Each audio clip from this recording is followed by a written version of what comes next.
Stress کو ختم کرنے کا جو سب سے بہترین اینڈ افیکٹو فارمولہ ہے، لرن ٹو فارگیو، معاف کرنا سیکھیے۔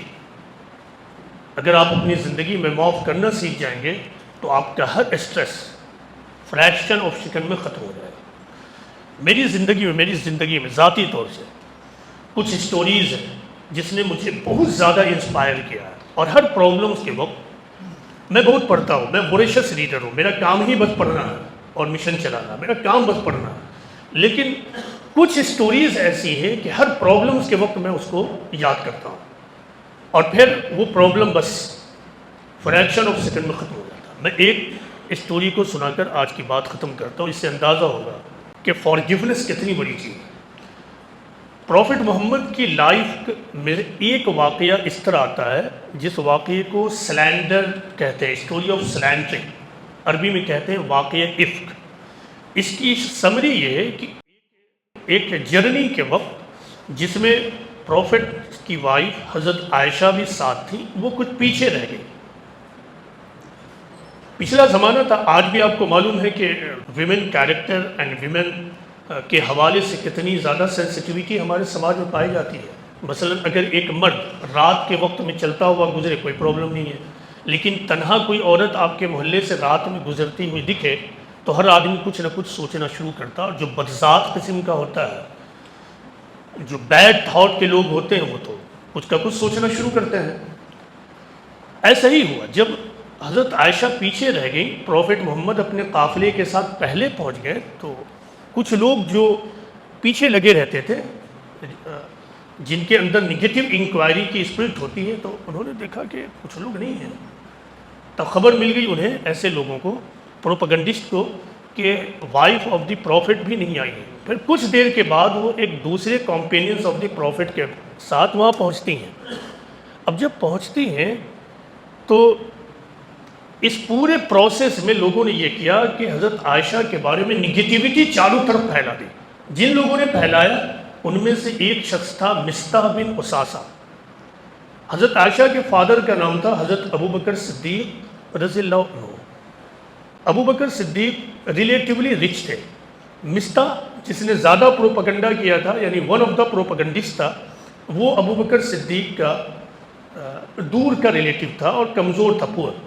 ابو بکر صدیق ہر مہینے اس کا فائنانشیل سپورٹ کرتے تھے، لیکن جب معلوم ہوا کہ میری انوسنٹ ڈاٹر کے بارے میں جن لوگوں نے نگیٹیوٹی پھیلائی ہے ان میں ایک شخص وہ بھی ہے جس کا نام مصطح ہے، تو ظاہر ہے آپ سمجھ سکتے ہیں کہ کتنا زیادہ غصہ آئے گا۔ انہوں نے یہ قسم کھا لیا کہ میں مصطح کی اب کوئی مالی مدد نہیں کروں گا، کیونکہ اس نے میری بیٹی کے بارے میں نگیٹو باتیں پھیلائی ہیں۔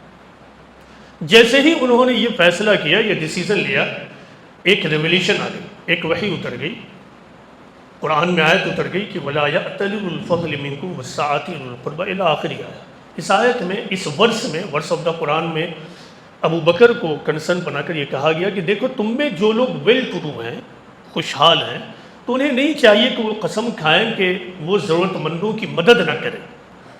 آگے کہا گیا وَلْيَعْفُوا وَلْيَصْفَحُوا، انہیں چاہیے کہ وہ اگنور کریں اور درگزر کریں۔ آگے جو بات کہی گئی ہے وہ بہت اہم ہے، ہر آدمی اس کو اپنی زندگی کا فارمولہ بنا۔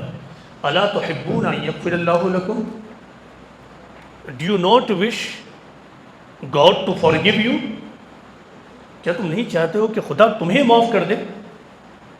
اس کا مطلب یہ ہے کہ ہر آدمی سے کوئی نہ کوئی مسٹیک اور غلطی ہوتی ہے، چاہیے یہ کہ جیون میں ہم فارگیونیس کے پرنسپل کو اختیار کریں، ورسٹ سے ورسٹ سچویشن میں بھی۔ اس سے ورسٹ کیا ہوگا کہ ایک باپ کی بیٹی کی عزت کو اچھال دیا جائے، یہ تو کسی سے کروڑ روپیہ چھین لیا جائے، اس کے کئی ایکڑ زمین پر قبضہ کر لیا جائے، اس سے بھی بلین ٹائم زیادہ ورسٹ سچویشن ہے ایک فیملی کے لیے کہ اس کے ڈاٹر کے بارے میں کوئی نگیٹو بات پھیلائی جائے۔ اس وقت قرآن کا یہ فارمولہ ہے کہ الا تحبون ان یغفر اللہ لکم، do you not wish God to forgive you, کیا تم نہیں چاہتے ہو کہ خدا تمہاری غلطیوں کو معاف کر دے؟ تو لرن ٹو فارگیو، جیسے ہی آپ فارگیو کریں گے آپ کا تمام اسٹریس ختم ہو جائے گا۔ جیسے ہی یہ آرڈر آیا، کمانڈمنٹ آیا، تو ہسٹری میں بات آتی ہے کہ ابو بکر صدیق نے کہا کہ ہاں میں یہ چاہتا ہوں کہ اللہ میری غلطیوں کو معاف کر دے، اور پھر انہوں نے دوبارہ یہ کہا کہ میں مصطح کی فائنینشیل سپورٹ کو نہیں روکوں گا. Develop this type of courage کہ ان لوگوں کو بھی معاف کر دیجئے جنہوں نے آپ کو نقصان پہنچایا. دا فائنل شارٹ اسٹوری، ایک مرتبہ کیا واقعہ ہے کہ پروفٹ محمد کے ساتھ آپ کے کمپینین ابو بکر صدیق رضی اللہ عنہ بیٹھے ہوئے تھے.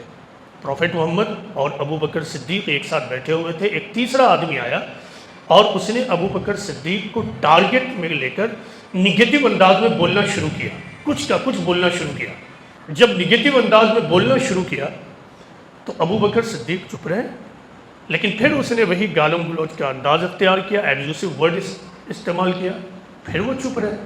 لیکن اب اس نے تیسری مرتبہ بھی وہی حرکت کی.